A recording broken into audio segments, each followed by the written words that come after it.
Y una de las preguntas que, digamos, nos lleva este tema es a autopreguntarnos cómo estamos gestionando nuestras habilidades comunicativas de cara a lo que es el trabajo cotidiano que tenemos en las universidades, que es el trabajo, además del trabajo individual, el trabajo en equipo.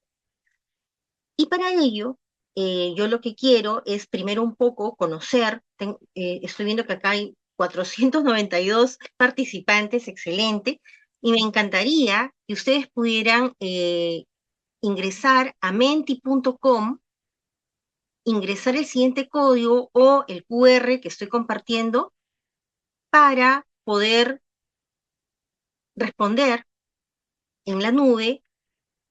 ¿Qué implica, con una palabra, con dos palabras, qué implica para ustedes el trabajo colaborativo?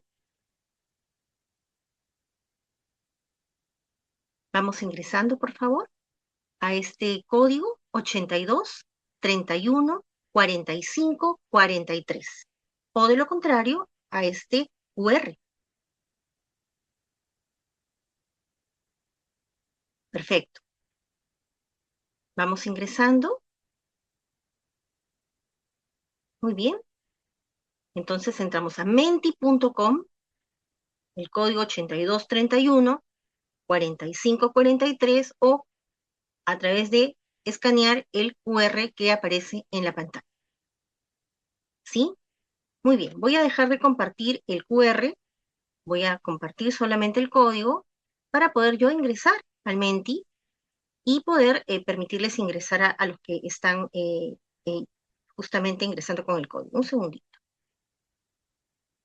Perfecto. Muy bien. Y aquí aparecen, voy a compartir mi pantalla. No sé si estoy compartiendo la pantalla del Menti, creo que no, ¿no? Todavía no, ¿no? Se ve un poquito oscuro, dice, La está pantalla se ve, empezando. la pantalla Ah, de, voy a volver a no, compartir la pantalla del Menti, del no hay Mentis. problema. ¿Sí? Perfecto.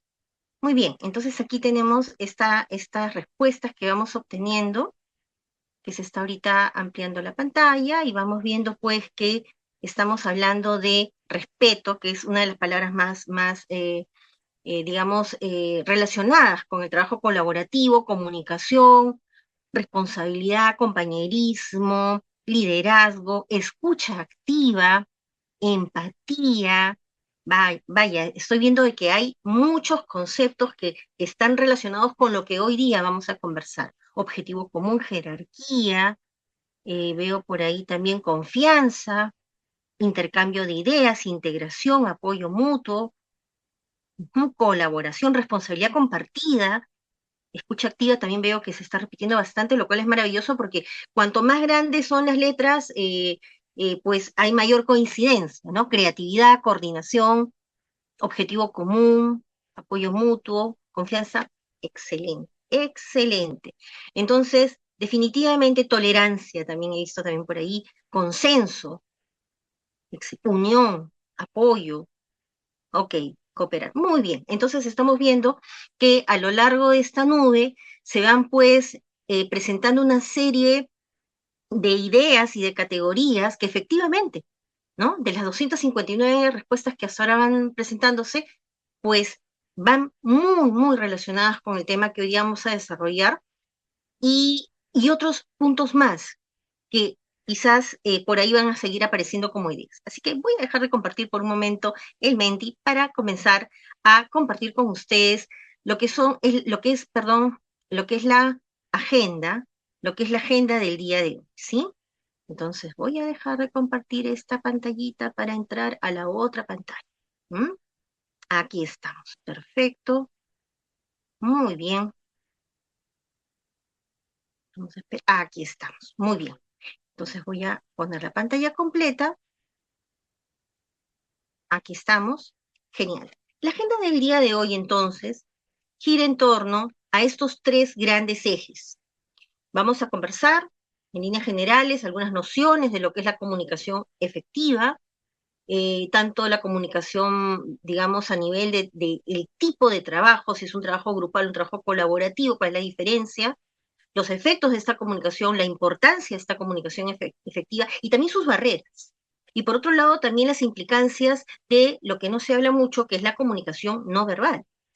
Luego pasaremos al siguiente eje, que es hablar ya en sí de los aspectos que pueden favorecer ese trabajo colaborativo. Estamos hablando de lo que el primer paso es la autorregulación, de qué manera yo me preparo para esa conexión con la otra persona, para esa interacción humana que implica el trabajo colaborativo.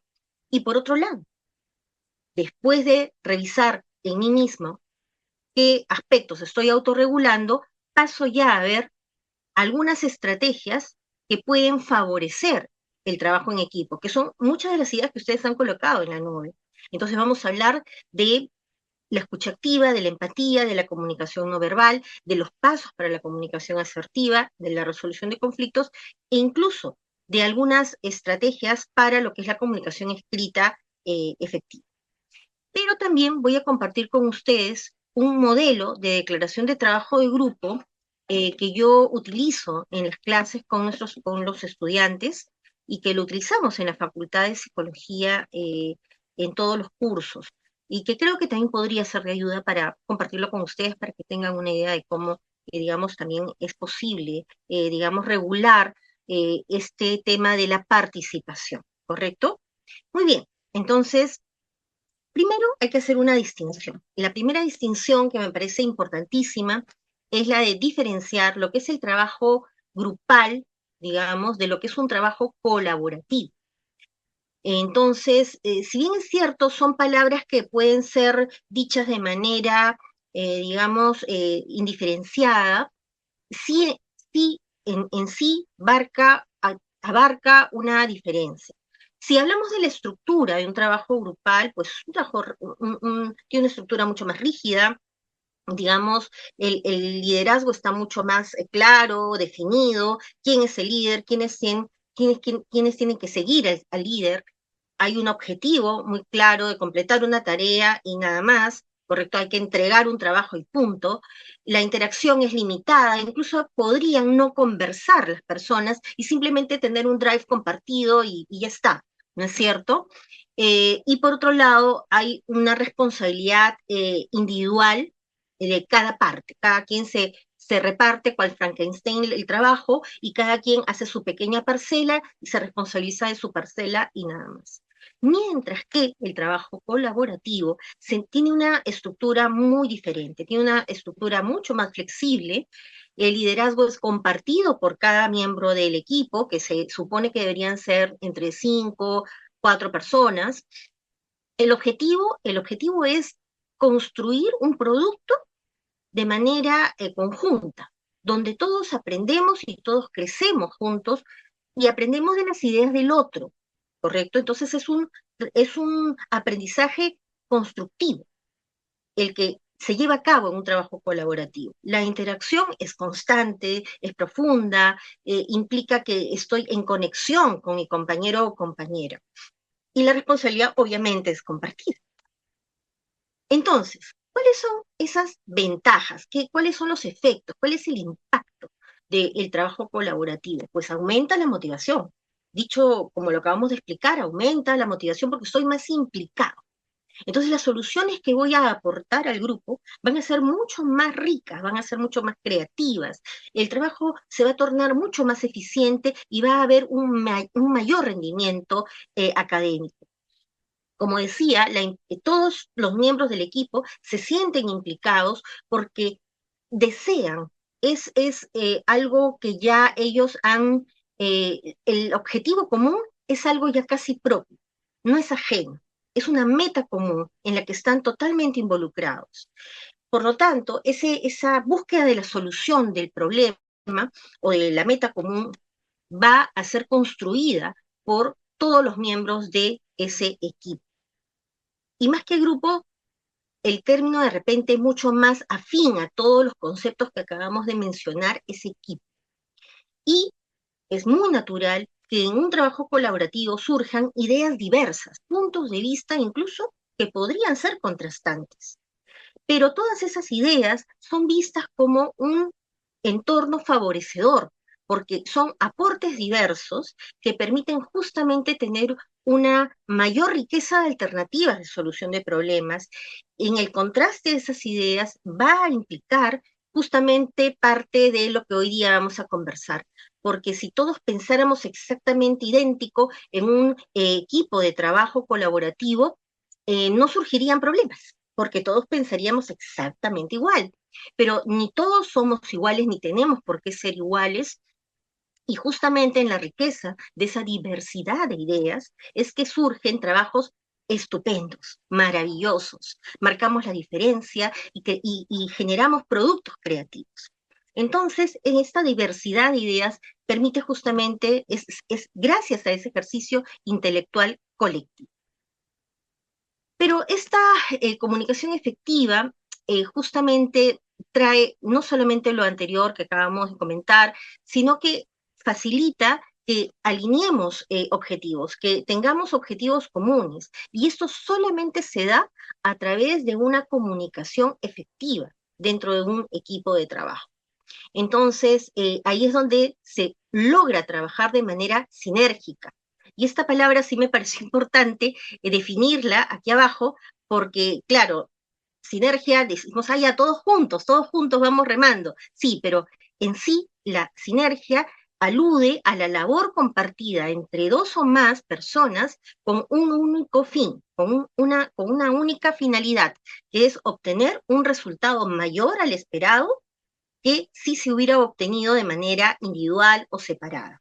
Entonces, ya de por sí estamos señalando que un trabajo colaborativo tiene una mayor expectativa. Desde el momento que planteamos una rúbrica, por ejemplo, los docentes, para que un grupo de alumnos o una clase presente un trabajo colaborativo, justamente el producto o el nivel que se espera es mucho más elevado. Entonces, justamente porque se espera que ya en la etapa universitaria entremos justamente en una etapa de mayor comunicación con nuestros equipos de trabajo. Y bajo la lógica que estamos acá explicando, ¿no? De lo que es un trabajo colaborativo. Pero también esta comunicación efectiva dentro de este escenario propicia la cohesión del grupo. Claro, cuando yo logro efectivamente comunicarme con muchas de las características que ahora vamos a revisar en esta sesión, logro tener un sentido de pertenencia, es decir, logro identificarme con mi grupo y por lo tanto el compromiso es mayor. Pero a la vez también encuentro soluciones comunes, porque estamos todos involucrados en la misma meta. Los individualismos se dejan de lado y estamos en pos de soluciones comunes y en una comunicación efectiva se entiende también que hay un respeto de las opiniones de todos, justamente porque todas las opiniones y el aporte de cada miembro del grupo es importante. Entonces, el respeto por las opiniones del otro es un ingrediente fundamental para entender esta comunicación en un trabajo colaborativo. Pero también crea un ambiente muy agradable de trabajo, porque nos sentimos validados, sentimos que nuestra opinión no está siendo discriminada, hay una comunicación abierta, honesta, que permite construir justamente estos vínculos de confianza con mi equipo, mis futuros colegas, y me siento mucho más motivado a poder participar. En suma, una comunicación efectiva dentro de lo que es un trabajo de equipo, un trabajo colaborativo, va a sumar a no solamente el bienestar individual, sino también al compromiso y a la motivación por justamente generar un mejor producto. Pero también hay barreras. No solamente hay, digamos, bondades que nos brinda esta comunicación efectiva dentro de un trabajo colaborativo. Las barreras que pueden ocurrir pueden ser muy diversas. Incluso ahora vamos a escucharlos a ustedes también para ver cuáles son las que ustedes identifican. Pero dentro de algunas de las barreras están los distractores. Distractores físicos o semánticos, culturales, que de repente pueden afectar la comunicación de alguna u otra manera. Entonces, hay que tener bastante cuidado, observación, estar atentos a esos distractores en la comunicación efectiva, ¿sí? Que pueden ser incluso hasta comunicaciones no verbales. Pueden ser también barreras de la comunicación efectiva con mi grupo de trabajo, con mis compañeros de trabajo de grupo, los prejuicios, ¿no? El pensar que son de repente de una manera determinada o de otra manera. Podría yo estar pensando que un miembro de mi equipo de repente no se saca buenas notas y por lo tanto no me va a aportar al grupo. Puedo yo tener ese tipo de prejuicios. Podría yo tener otro tipo de prejuicios en relación al origen, al lugar de donde viene, o alguna otra característica que podría quizás estar entorpeciendo la comunicación, en tanto incluso la manera como yo voy a filtrar la información que estoy escuchando de mis compañeros. Por otro lado, otro aspecto es el tema de la focalización de la atención. En la medida que yo pueda de repente estar mucho más atento a lo que yo voy a decir, a lo que yo quiero comunicar, expresar, a las ideas que quiero que los demás escuchen y de repente no estoy prestando mucha atención a las ideas que quizás pueden ser muy buenas de los otros miembros del grupo. Entonces, afecta la calidad de la comunicación, la desfocalización, la distracción de cualquier tipo que pudiera estar ocurriendo en términos de procesamiento de información. Por otro lado, también podrían eh, ser obstáculos de comunicación efectiva el tener algún tipo de creencias previas, algún tipo de prejuicios respecto a alguna situación que no he verificado, o también asumir de antemano, a priori, algunas informaciones sin haberlas cotejado, sin haberlas verificado o haberme dejado llevar por una impresión inicial y no haberla contrastado con las personas involucradas. Esto puede generar malos entendidos, puede generar esos ruidos en la comunicación. Y otro aspecto también que entra a tallar de una manera importante, como les comentaba al inicio, es nuestra comunicación, no solamente la verbal, es decir, el contenido de nuestro mensaje, sino también la comunicación no verbal y también la paralingüística, es decir, esta que acompaña, ¿no? Acompaña a lo verbal. Entonces, cuando hablamos de lo paralingüístico, hablamos, por ejemplo, respecto a la velocidad con la que hablamos, al volumen de voz bajito o muy elevado que puedo yo tener cuando sostengo un diálogo, o incluso ya podríamos estar hablando de aspectos no verbales, como por ejemplo los gestos, las expresiones, que pueden incluso dar mucho más información que las palabras, que el mensaje en sí, y que puede estar interfiriendo en cómo nuestro receptor o la persona con la que estamos interactuando puede recepcionar el mensaje, cómo lo va a decodificar. Por otro lado, la mirada, el contacto visual también es de suma importancia, lo digo así con mayúsculas y fosforescente, tiene que ver mucho con la comunicación efectiva. Entonces, no es lo mismo de repente incluso participar en una clase con el Zoom apagado, ¿no? Las veces que hemos estado en pandemia, por ejemplo, vernos, ¿no? Que escucharnos, ¿no? Que escribir todo en el chat, que hablarnos, mirarnos. Entonces, el face to face, el mirarnos a los ojos, es algo que incluso los antropólogos podrían explicarlo mejor que yo, que es sumamente importante el tema de la mirada en la comunicación. Entonces, influye en la percepción del mensaje, crea confianza, crea puentes de confianza, y no solamente el contacto visual, sino incluso la postura. Si yo estoy escuchando a mi interlocutor con el torso aún mirando hacia otro lado, que en dirección opuesta a él, volteando la cara, no es lo mismo que con todo el cuerpo yo esté, digamos, en dirección de mi interlocutor. Entonces, nosotros comunicamos no solamente con el contacto visual, sino también con todo nuestro cuerpo, ¿no? Hay muchas, digamos, observaciones que se hacen a nivel de lo que es la postura, ¿no? Incluso se habla de la posición de los pies, de las manos, hay muchísima, digamos, análisis que se hace respecto a lo que es la comunicación no verbal. Entonces, hay algunas posturas incluso de comunicación mientras me estoy comunicando que van a favorecer que la otra persona, efectivamente, el mensaje es, te estoy atendiendo, ¿no? Te estoy escuchando y efectivamente propicia que nosotros seamos mejores escuchadores. Entonces, esto genera, como ustedes entenderán, una conexión mucho más positiva también con el otro. El sonreír y mostrar expresiones positivas, sin duda alguna, crea un puente fabuloso en esa interacción humana. Entonces, no olvidar de automirarse a sí mismos respecto a estos aspectos que estamos aquí conversando.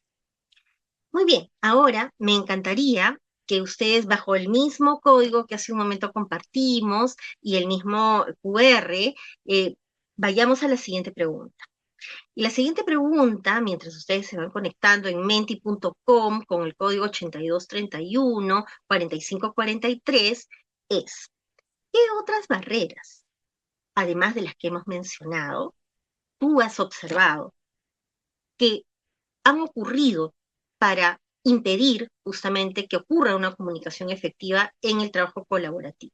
¿Qué otras dificultades, qué otras limitaciones, qué otros obstáculos has observado para que se genere una comunicación efectiva a partir del propio trabajo que ustedes vienen hasta el momento desarrollando en su vida universitaria? Eso puede ser un gran referente. Voy a cambiar de pantalla, voy a ir a Menti para que podamos ver las respuestas. Entonces, vamos a menti.com, vamos al código 8231 4543 o escaneamos este QR y procedemos a brindar la respuesta correspondiente. Yo voy a ir ahora a Menti, voy a dejar de compartir y voy a compartir mi pantalla de Menti. Aquí estamos, compartiendo la pantalla de Menti. Ahí estamos, perfecto. Y nos vamos a la pregunta siguiente, ¿no? Que ya estamos también con las respectivas respuestas. Ajá, a ver. No, no, todavía no han contestado. Pero ya pueden ir contestando, ¿sí? Entonces vamos al código. Ajá, discriminación, ¿no? ¿Qué otras barreras hemos observado para una comunicación efectiva para el trabajo colaborativo? Vamos a menti.com, vamos al código 8231 4543 y vamos contestando. Desinterés, timidez, falta de tolerancia, rechazo e intimidación, arrogancia, conflictos interpersonales, falta de compromiso, miedo al rechazo, conformismo, envidia, no saber escuchar activamente, falta de empatía, no saber escuchar, falta de voluntad, timidez, conflicto interno, tensiones entre los compañeros, eso es muy importante también, ¿no? Como factor que impide. Falta de responsabilidad, la virtud humana, rechazo, no hay escucha activa, intolerancia, autoritarismo, imposición. Interesantísimo ese punto, ¿no? Porque ya tiene que ver con las variables de liderazgo, ¿no? No respetar opiniones distintas, ansiedad social, algunos que no participan por ansiedad social, desmotivación, falta de confianza, miedo a quedar en ridículo, individualismo, inseguridad, desconfianza, falta de empatía, inseguridades, falta de compromiso, miedo, timidez, miedo, ajá, irresponsabilidad, bullying, falta de empatía, falta de tolerancia, falta de comunicación por parte de los otros participantes, de brindarnos confianza, pereza en algunos casos, desconfianza, no tomar en cuenta la idea de los demás, dicen, no expresan bien las ideas, miedo al rechazo, desinterés, conflicto interno, interesante también ese punto, muy interesante, la envidia entre compañeros por las notas o jerarquía académica, la competencia, peleas personales, timidez, desacuerdo, falta de confianza, falta de respeto, egoísmo, miedo al rechazo y a lo que dirán, desconfianza, miedo al rechazo, falta de voluntad y timidez, prejuicios, diferencias culturales, falta de comprensión. Y por aquí ya va egocentrismo. Voy ahora solamente a leer lo que es novedoso. A ver, líder autoritario, falta de paciencia, vergüenza, inseguridad, restricciones culturales, el tipo de vestimenta, falta de autoestima, imposición de ideas, ujú. Procrastinación. Qué interesante esa palabra. Procrastinación, de eso vamos a hablar ahora también. Ujú. Falsas impresiones y creencias, o sea, los prejuicios. Ujú. Interesante. Falta de asertividad entre los miembros, también muy importante eso, de eso vamos a hablar. Poca confianza. Ujú. La competencia. Grupos con personas que no se caen bien, no se caen. Ya. Ansiedad social, dejadez, machismo, mira, interesante eso de recién ha salido. Ser muy soberbio, orgullo, ausencia de transparencia, creer que lo que dicen es correcto ignorando las opiniones del resto, o sea, sobrevalorar la propia opinión, ¿no? ¿Mm? Cuando alguien habla no le prestan interés y siguen hablando, mostrando exclusión, lo que hace que ya no vuelvas a dar tu opinión, como que hay un desaliento, ¿no? Como que ya hay desesperanza. Uno dice, ay, ¿para qué voy a intervenir si ya no me hacen caso? Idioma, desacuerdo, falta de empatía, mala coordinación, tener un círculo limitado, falta de comunicación asertiva, muy, muy interesante. A ver, ya, perfecto. Muy bien, muy bien, muy bien. Ya, muy bien. Entonces ahora, salirse del tema principal, irse por las ramas. Ujú. Acá ninguno me ha dicho, ninguno hasta ahora ha señalado, es tener, digamos, aunque creo que por aquí uno sí lo ha dicho, no salirse del tema principal. Ya, ese punto es muy común, que han hecho tan buenos vínculos de confianza, ya son tus amigos, que de pronto estás reunido para hacer un trabajo, pero terminas hablando de cualquier otra cosa, ¿no? De eso también vamos a hablar. Ego, conflictos personales. Perfecto, muy bien. Entonces voy a dejar ya de compartir porque han salido ideas de verdad estupendas y les agradezco mucho su superioridad, dice por acá, ¿no? Miedo a centralizarse en uno mismo, falta de resiliencia, sí, es verdad. Muy bien, excelente. Yo agradezco muchísimo a los más de ciento y pico que han participado, no han sido nada tímidos para hacerlo y la verdad que ha sido estupendo lo que han compartido. Ahora voy a compartir con ustedes nuevamente esta presentación porque quiero continuar compartiendo con ustedes varias ideas que he preparado para todos ustedes, ¿sí? Ahora ya entremos a hablar, como les decía en mi agenda inicial, a los aspectos que favorecen el trabajo colaborativo. Y el primer punto, antes de hablar de los demás y de cómo vamos a trabajar en equipo o qué cosas podemos hacer mejor para trabajar en equipo, aunque ustedes ya han dado muchas ideas previas, es empezar por dónde. Cuando estamos en un avión y nos hacen toda la explicación de si hay puertas de emergencia por aquí, por allá, y si por ahí hay de repente, necesidad de usar el oxígeno, lo primero que dicen es, ¿quién debe ponerse la mascarilla primero? ¿Le ponemos a los niños, a los adultos mayores o a nosotros mismos? La indicación que nos dan los azafatos es a nosotros mismos, ¿no es cierto? Es decir, nosotros tenemos que primero estar bien para ayudar a otras personas. Entonces, vamos a empezar por donde corresponde, por nosotros mismos, antes de hablar de cómo favorecer un trabajo en equipo donde entran a tallar otros. Empecemos por nosotros mismos. Y empecemos por dos aspectos, la autorregulación del aprendizaje y la autorregulación de nuestras emociones. Y cuando hablamos de la autorregulación del aprendizaje, esto nos lleva necesariamente a hablar o a revisar de qué manera nos estamos organizando, pero también cómo nos estamos hablando a nosotros mismos, y a eso se refiere la supervisión o control metacognitivo. ¿Qué cosa es lo metacognitivo? Es una palabrita bastante psicológica, pero que puedo compartirlo con ustedes para que sepamos de qué estamos hablando. Lo cognitivo alude a todo lo que es el pensamiento, lo que imaginamos, todo lo que está, lo equivalente a la caja negra del avión, ¿no?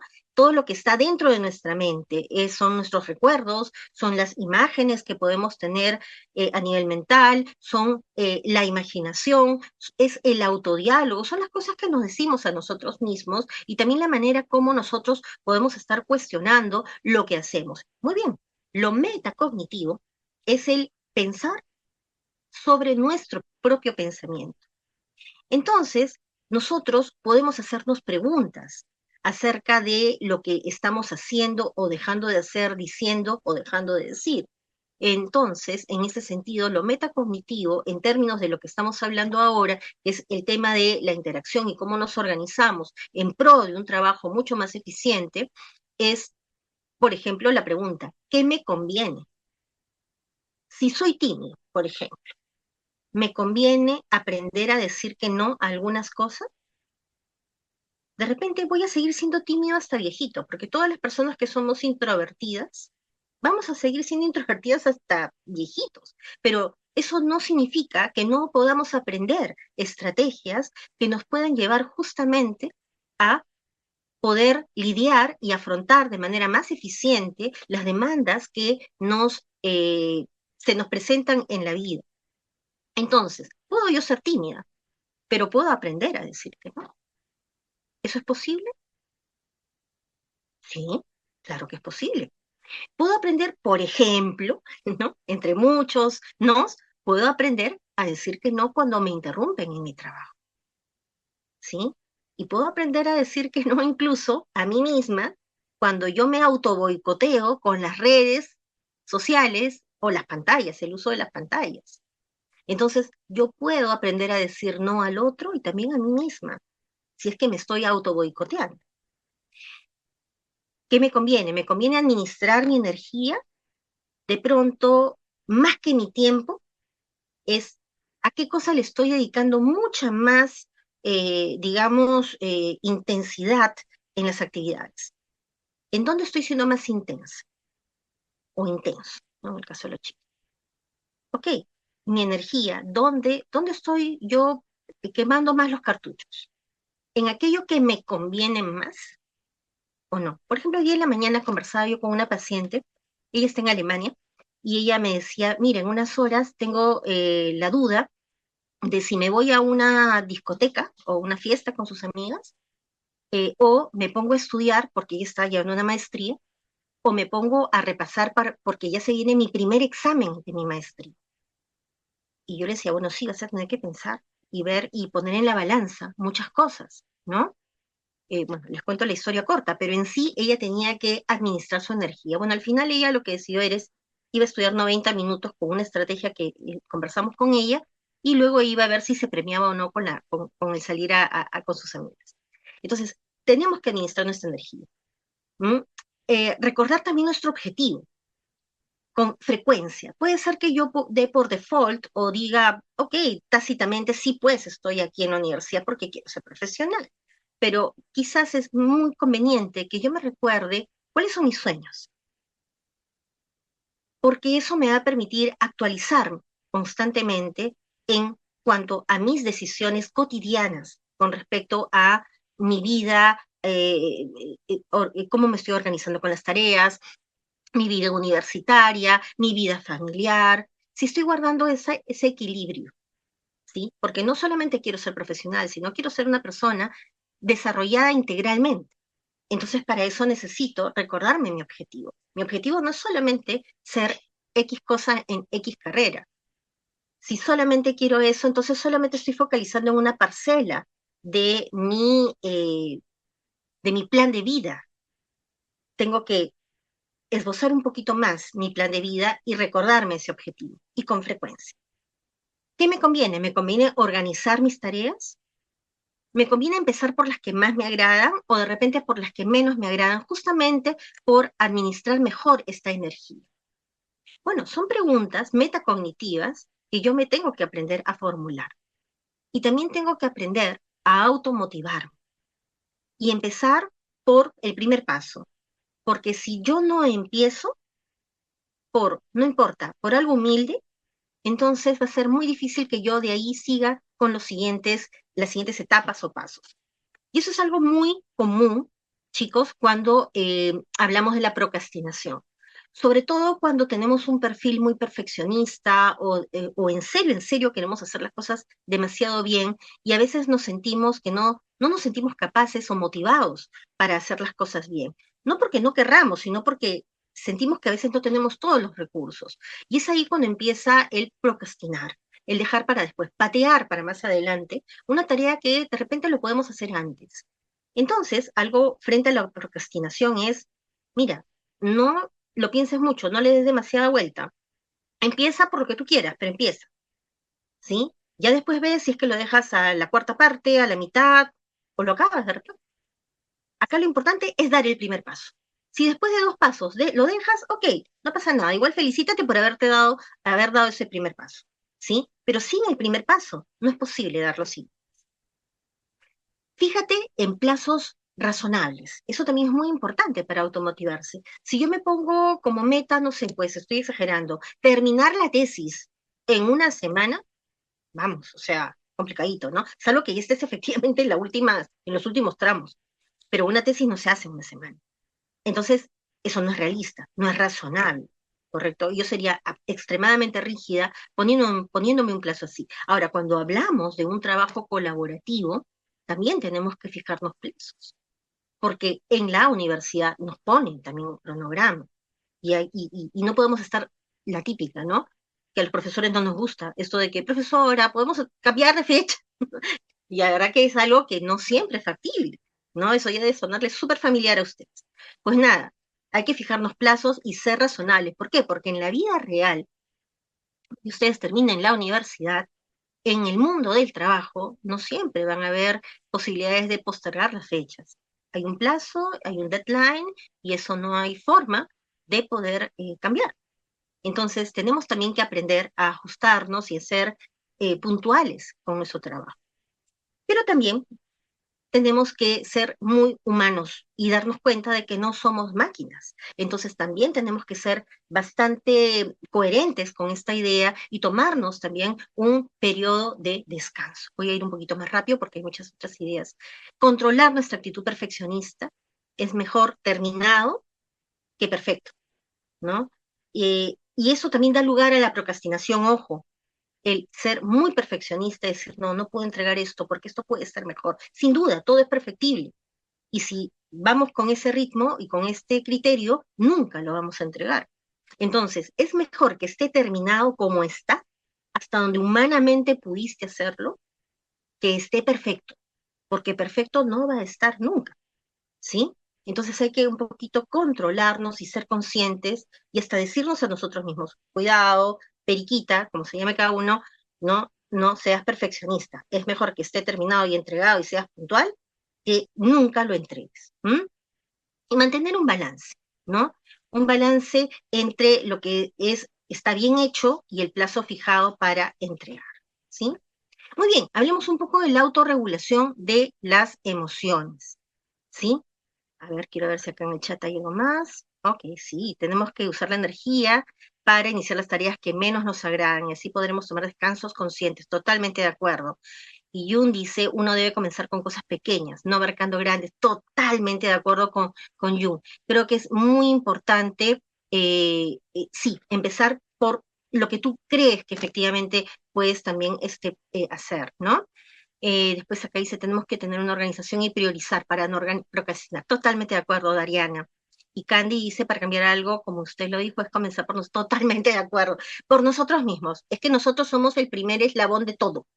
Así es. Y en cuanto a la autorregulación de las emociones, porque hace un momento hemos hablado de la autorregulación y el aprendizaje, acá de lo que se trata es de también mirarnos a nosotros mismos. ¿Por qué? Porque muchos de ustedes, por ejemplo, en esta nube, en este Menti que hace un momento completaron, ustedes mismos lo dijeron, entran a tallar el factor emocional, la personalidad de cada quien, ¿no? Hay algunos que son más favoritos, hay algunos que son más pacientes, hay algunos que son menos pacientes.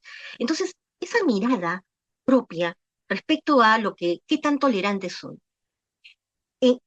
Este pastel de valores básicos que le muestro a continuación, es muy importante eh, mirarse, ¿no? Y ver estos valores que estamos acá presentando, qué tan presentes están en su vida. Hay algunos que de repente lo tendrán en mayor medida, otros estarán más o menos a la mitad, otros lo tendrán en una medida muy pequeñita, en menor medida, en interés social, en autodirección, en tolerancia a la frustración, fuerza de voluntad, flexibilidad a los cambios, aceptación a la incertidumbre, a no tener algo totalmente, digamos, seguro, al compromiso, a la autoaceptación, a los riesgos responsables, al realismo, a responsabilizarnos por nuestros propios cambios de carácter y tolerancia. Entonces, cuando hablamos de este pastel de valores, es útil preguntarse, ok, de estos valores, ¿qué valor me resulta más difícil incorporar en mi repertorio de básico de conducta? ¿Sería importante para mí practicarlo? ¿Podría yo pensar en un comportamiento relacionado a alguno de estos valores que yo podría empezar ya a practicar desde el día de hoy, terminada esta sesión? Son preguntas que creo que es bastante válidas hacerse. Entonces, empecemos por nosotros mismos y ver cómo estos valores básicos pueden de pronto ser trabajados a nivel individual y con ello propiciar, con ello contribuir a que mi trabajo en equipo sea mucho más eficiente. Porque en la medida que yo revise esto y trabaje, miren, de estos 12, que aunque ustedes elijan tres nada más, ya de los 12, ya de por sí estarán haciendo un gran cambio. Miriam, solamente uno puede ser porque no tengo tanta energía, no importa, uno, pero trabájalo. Comienza a pensar de manera concreta en un comportamiento específico que tú puedas decir, sí, con esto estoy trabajando uno de estos valores, porque me conviene, porque yo quiero tener un desarrollo integral y tengo que empezar por algo. ¿M? Entonces ya ahí estarás haciendo una gran diferencia. Pero también es muy importante monitorear nuestras emociones. Y cuando hablo de monitorear nuestras emociones, estoy hablando de que si tú puedes hacer esto una semana, no te digo que lo hagas todos los días ni todo el mes. Una semana haz este ejercicio. Haz tu tablita de doble entrada, tus emociones por aquí, de lunes a domingo, y califica, ¿no? Con un check, o con un palote si quieres, si alguna de estas emociones las has tenido a lo largo del día. Si te has sentido feliz, eufórico, triste, deprimido, preocupado, ansioso, nervioso, o irritado, fastidiado, con cólera, enojado, furioso, arrepentido, culpable, decepcionado, dolido, herido, avergonzado, celoso o envidioso, que son emociones muy humanas y que todas ellas nos dan información importantísima. Márcalo, una semana haz el experimento, ¿sí? Y luego tú misma pregúntate, ¿qué impresión te genera este registro? ¿Qué emociones son las que experimentas con más frecuencia? Luego, si quieres, rompes el papel, porque eso es algo que te sirve a ti nada más. ¿Y cuáles son las que experimentas con menor frecuencia? Eso también te va a dar información a ti. Y reconocer estas emociones es un primer gran paso para justamente luego entender por qué nos sentimos afectados en algunas circunstancias. Una de ellas es la del trabajo en equipo. Pero también una de las emociones que pueden de pronto ser bastante útil trabajarlo sí, y con todo gusto podemos tener otra sesión para hablar más ampliamente del tema, es el tema de la ira o la cólera. Y algunos métodos para manejar la ira y la cólera que podrían ser un gran obstáculo en un trabajo en equipo, es primero ver algunos aspectos cognitivos, emotivos y conductuales. Vamos a ver algunos aspectos cognitivos primero, es decir, ya sabemos a estas alturas qué significa cognitivo. Todo lo que yo pienso, todo lo que yo me recuerdo a mí mismo, todo lo que yo dialogo en mi mente. Entonces, un aspecto para poder, entre otros, para manejar la cólera, la ira irracional, es reconocer que nosotros mismos creamos esa cólera o esa ira y que no son necesariamente ni las situaciones ni las personas, sino que nosotros somos los que finalmente por alguna conexión que hacemos, algún tipo de asociación que hacemos o pensamiento determinado que activa justamente una creencia relacionada con algo injusto y que puede estar generando la emoción de la ira. Analicemos y cuestionemos nuestras propias demandas, exigencias o expectativas que tenemos y preguntémonos si son razonables, si son o son irracionales, y ver justamente si es que estamos siendo justos con las otras personas. Otro aspecto también cognitivo es, si es que vamos a juzgar, juzguemos los comportamientos de las personas, pero no a las personas, ¿correcto? ¿Esto qué significa? Si yo considero que alguien, por ejemplo, no sé, dijo un comentario inoportuno, yo puedo decir que sí, su comentario fue inoportuno, pero no le voy a decir que la persona es inoportuna, ¿correcto? Entonces ahí yo hago la distinción. Ok, ya, acá hay una pregunta que dice, ¿nos puede explicar un poco más responsabilidad sobre la propia perturbación? Perturbación en realidad, bueno, es el término que alude a si nosotros nos estamos fastidiando. Por ejemplo, este tema de la ira, ¿no? Si yo me siento fastidiado, muy molesto, por ejemplo, entonces yo me hago cargo de mi propia cólera. Me hago responsable de que yo soy yo la que estoy sintiendo la cólera y no son las otras personas las responsables de mi cólera. ¿Correcto? ¿Sí? Muy bien. Respiración lenta, sí, también, ese es otro aspecto muy importante. La respiración, las técnicas de respiración diafragmática, que es tomar aire por la nariz, lo retengo unos 3, 4 segundos en el abdomen bajo, que es debajo del ombligo, y luego lo expiro lentamente por la boca, ¿no? Muy lentamente. ¿M? Y luego respiro normal y puedo volver a la cadena anterior después de un lapso de 10 segundos. Y esta secuencia no se hace más de 3, 4 veces seguidas porque nos podemos hiperventilar. Pero las respiraciones profundas, como no, sin duda también son muy conocidas para el tema del manejo, pero es una técnica conductual que la vamos a ver a continuación. Tomar en cuenta también las razones del por qué una persona puede estar actuando de una forma mala o incorrecta. Aceptarnos a nosotros mismos, incluso a pesar de sentir cólera, muchas veces más de las que nos gustaría sentir. Es decir, el sentir cólera no es algo negativo. Nos está dando información, como cualquier otra emoción, nos da información. El dolor, la tristeza también nos da información. Nos dice qué cosa es importante para nosotros, por ejemplo, ¿sí?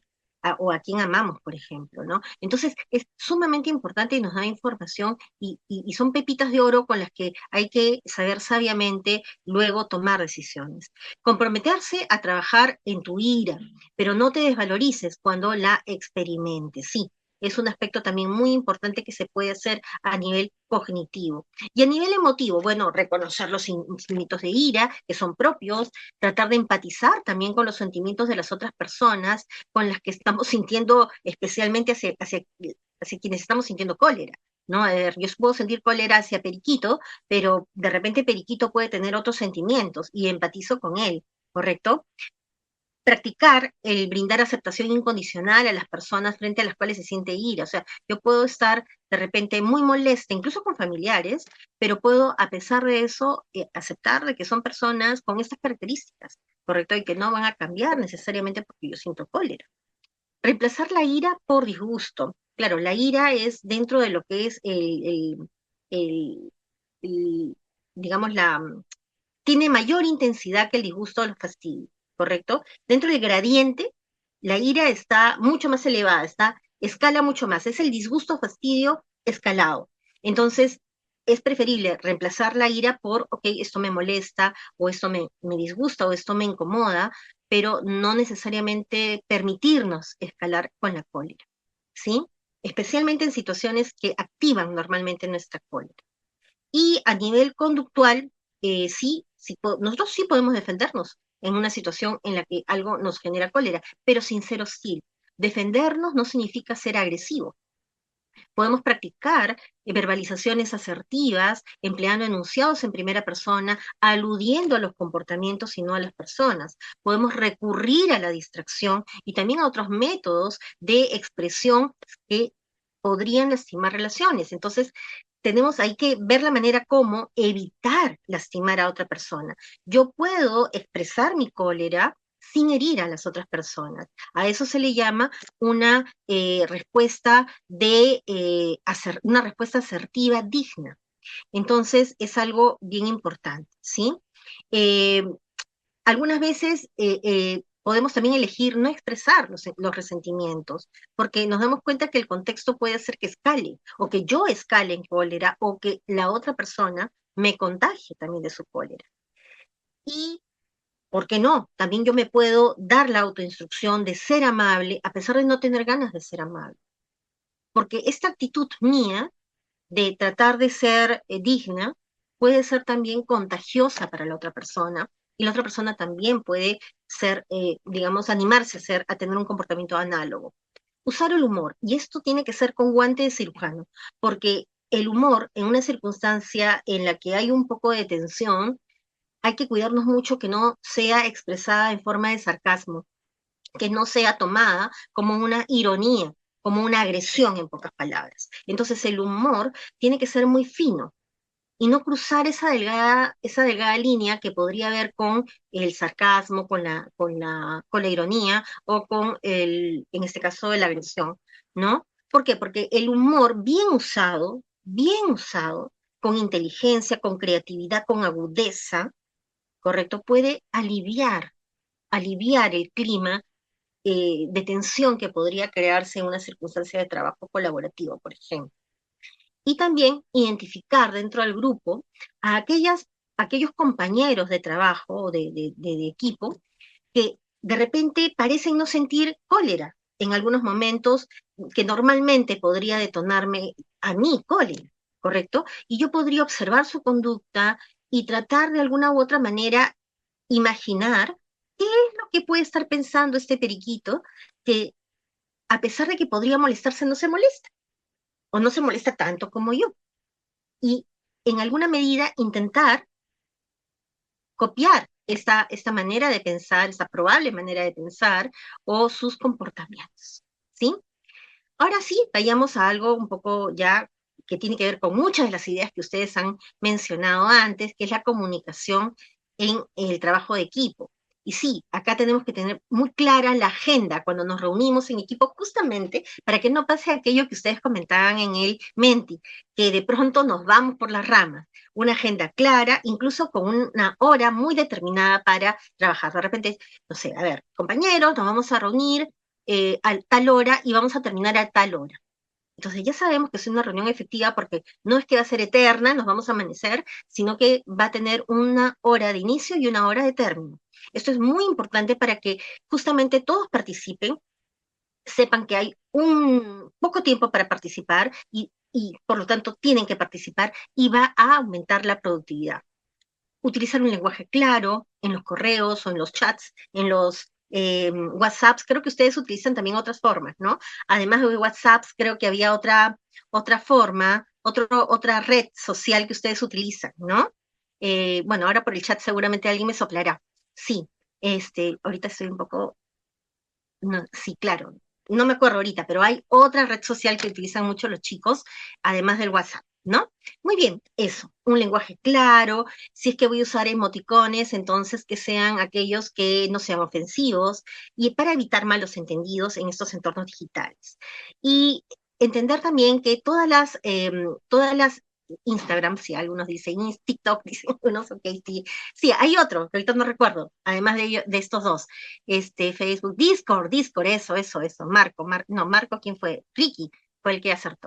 Sí, el Discord, el famoso Discord. Muy bien, entonces, la resolución de conflictos, ¿no? Escuchar todas las perspectivas, todas, sin censurar, porque si yo voy con no, esa es una mala idea, de pronto voy a dejar de permitir que todos vayan avanzando en lo que es la creatividad. Lo que uno de ustedes dijo en el Menti, ¿no? No me acuerdo quién fue extraordinaria esa participación porque decía, ¿qué pasa si es que yo quiero participar, pero como me desalientan, no me hacen caso, entonces ya me callo y de repente estoy dejando de decir una brillante idea que puede ser no solamente algo muy bueno para el trabajo en equipo, sino que hasta incluso podría ser una idea fabulosa en términos de lo que es un producto universitario, que podría incluso cambiarle la vida a muchas personas. Entonces, es tan importante no censurar. Tenemos que tener una etapa de producción de ideas. En otra reunión de repente podemos hablar de lo que es las técnicas de solución de problemas, donde hay un paso muy interesante que es el tema de no censura. En otro momento podemos ahondar en eso, pero también es muy importante el tema del seguimiento de acuerdos, es decir, tomar nota en una acta chiquita eh, de aquellas principales decisiones que se tomarán en grupo, de repente compartirlo en Google Drive y luego hacerle seguimiento a esos acuerdos. Un ejemplo de esto es lo que les voy a presentar a continuación, que yo lo trabajo con mis chicos en las clases, ¿no? es la declaración de trabajo grupal, ¿no? Que esto lo adjuntan a los informes grupales y ellos tienen acá que completar, pues, las funciones de cada miembro del grupo, ¿no? El nombre, ¿no? Qué función se han comprometido, y esto yo no lo lleno, lo llenan ellos, ¿no? Y ellos lo adjuntan simplemente, ¿no? Y ponen acá si es que estuvieron de acuerdo, hacen clic en este cuadradito y se hace un check respecto a las funciones que se han comprometido. Eso es antes de hacer el trabajo, cuando están planificando, todavía no han movido ni un dedo, ahí hacen esto. Y esta otra parte es cuando ellos ya ejecutaron el trabajo, lo terminaron, ya me lo enviaron por correo y aquí llenan esto. ¿Qué labor realizó cada integrante? ¿En qué fecha? Cada integrante manifiesta su acuerdo respecto a la labor que ha realizado, sí o no, etc. Entonces, este tema, y hay una directiva también de trabajo grupal que también estoy compartiendo por acá en un PDF para aquellos que deseen de repente verlo. Muy bien, todo esto es posible, ponerse de acuerdo es posible, siempre y cuando, como ustedes mismos lo decían, hay una escucha activa, y eso ustedes lo tienen clarísimo. Se nota clarísimo que han tenido webinars nuevos o les han hablado mucho sobre el tema antes de este webinar. Efectivamente, la escucha activa es importante. Y la escucha activa es que yo no solamente me pongo en el papel o en el rol de receptora, sino que además estoy yo involucrada con lo que la otra persona me está hablando. Esa es la clave de la comprensión. Entonces yo presto atención y para eso mi cuerpo entero, mis ojos, la dirección de mi cuerpo tiene que estar hacia la otra persona. Evitar distracciones. O sea, no hay forma de que mi escucha sea activa si yo estoy con el celular o estoy chateando. No, tengo que estar con mis 5 sentidos en la otra persona para concentrarme en lo que está diciendo y más allá de sus palabras, las ideas, sus emociones. Y si es necesario, hago preguntas para asegurarme que estoy entendiendo bien a la persona. Entonces, cuando yo hago preguntas aclaratorias o verificadoras, estoy demostrando el interés a mi interlocutor y me aseguro, además de haberlo comprendido bien y no haberme dejado llevar por sesgos o por filtros. Parafrasear es una manera muy interesante de saber que nos están escuchando activamente. ¿Y qué cosa es parafrasear? Es repetir a mi modo, con mis propias palabras, las ideas que me han comunicado, ¿correcto? Y de esa forma, yo también confirmo que no me estoy equivocando al haber decodificado. Entonces, esta comunicación tiene que ser asertiva. Y cuando hablamos asertiva, la palabra asertiva para ustedes tiene que ser casi sinónimo de respeto, respeto mutuo, de comunicación digna. Y cuando hablamos de digna, hablamos de respeto. Entonces, yo expreso las ideas con confianza, con claridad, soy concisa, evito rodeos, me voy de frente al grano, pero lo hago de una manera respetuosa, usando un tono adecuado. Evito ser ni muy agresivo ni muy pasivo, con miedo. Asumo la responsabilidad de mis mensajes, utilizo frases en primera persona y digo, yo quisiera decirte o yo opino, ¿correcto? Uso la primera persona del singular. Y acá, bueno, acá hay un cuadro que ustedes ya lo deben de conocer seguramente, que es la diferencia entre el ser pasivo, asertivo o agresivo, ¿no es cierto? El pasivo es la persona pues que defiende mucho o cuida demasiado en exceso los derechos del otro, ¿no? ¿No? Entonces, por la paz mundial, cede sus derechos, no opina, no expresa, porque dice, no, ¿para qué? ¿No? Mejor el otro, ¿no? Por la paz mundial, ¿para qué me voy a pelear? ¿No? Entonces da un paso hacia atrás. El agresivo todo lo contrario, da 5 pasos adelante, se atropella a medio mundo, porque primero es él, segundo él, tercero él.